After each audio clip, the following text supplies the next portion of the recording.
ত্রয়োদশ জাতীয় সংসদ নির্বাচন সামনে রেখে নানা মেরুকরণ দেখা যাচ্ছে দেশের রাজনীতিতে। জটিল হচ্ছে নির্বাচনী সমীকরণ। জামায়াতের সঙ্গে জোট নয়, এনসিপির জন্য দরজা খোলা রয়েছে।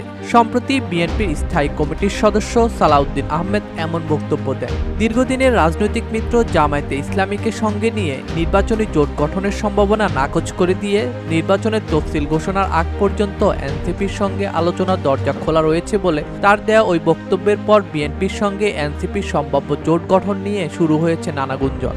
তবে এমন সম্ভাবনা উড়িয়ে দিয়েছেন এনসিপি নেতারা। তারা বলছেন বিএনপির সঙ্গে জোটে যাওয়ার চিন্তা নেই তাদের, বরং বিএনপি বিরোধী রাজনীতিকে চ্যালেঞ্জ হিসেবে নিতে চান তারা। সোমবার একটি গণমাধ্যম এমন খবর প্রকাশ করেছে। ওই প্রতিবেদনে বলা হয়েছে, এনসিপির শীর্ষ পর্যায়ের একাধিক নেতার সঙ্গে কথা বলে জানা যায় নির্বাচনে জোট নিয়ে এখনই কিছুই ভাবছেন না তারা।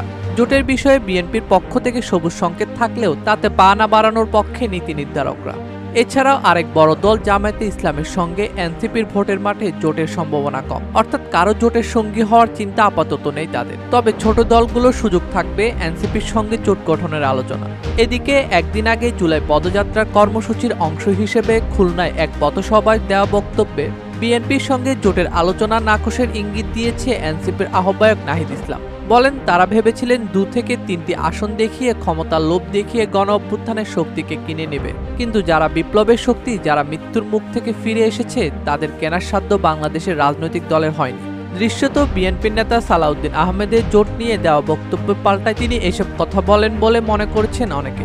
এনসিপি শীর্ষ পর্যায়ের এক নেতার বরাতে ওই প্রতিবেদনে বলা হয়, বিএনপির এমন ঘোষণাও কোনো কৌশল হতে পারে, তবে আমাদের এই ধরনের কোনো সম্ভাবনা নেই। বিএনপির সঙ্গে জোটে যাওয়ার পক্ষে কোনো আলোচনা নেই। কয়েকটা আসনের জন্য বিএনপির পেছনে গিয়ে নিজস্ব রাজনীতি নষ্ট করা এবং দেশের পুনর্গঠনের লড়াই থেকে সরে যাওয়ার কোনো চিন্তা নেই আমাদের। এছাড়া জামায়াতের সঙ্গে জোট করার কোনো সম্ভাবনা নেই। ডেস্ক রিপোর্ট, দৈনিক দেশকাল।